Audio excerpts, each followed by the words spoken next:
Okay, what remains is cleanup and also making the cookies, of course. The machine has a clean section on it.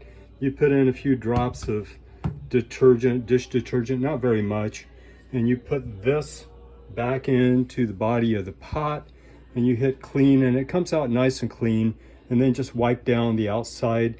Don't get any of the black stuff wet because that's where the electronic components are primarily. And then the only thing remaining to do is to make the cookies. Now that gave 2 cups of cannabis oil infused. Each cup will make 2 batches of cookies if you use the mixes that I use. Again, one of the mixes that works pretty well is this Betty Crocker chocolate chip. It calls for butter, but you can use coconut oil.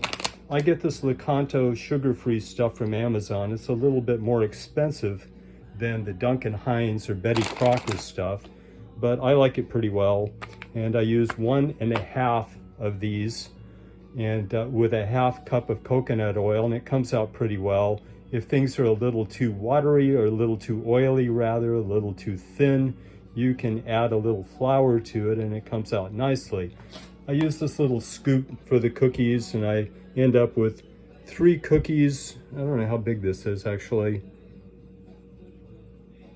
Anyway, maybe half teaspoon, I'm not sure how big it is. It's not very big.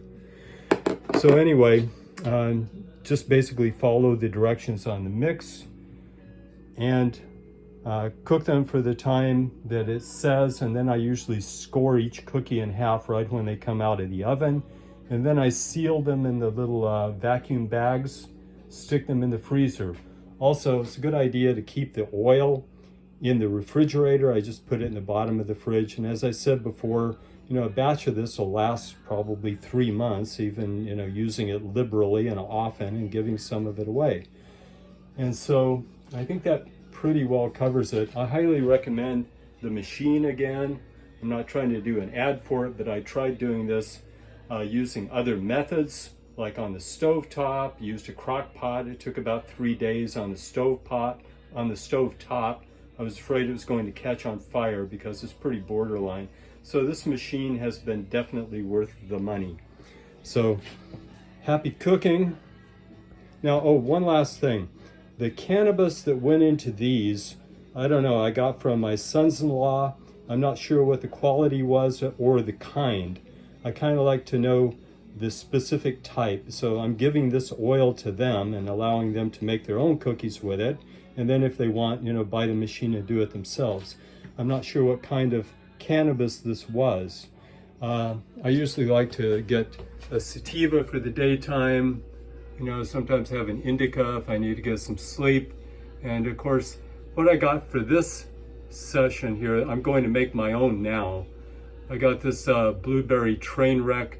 It's like 25% THC, which is mainly what it's after. It's a strong sativa, and so it doesn't take a whole lot of cookie to do it.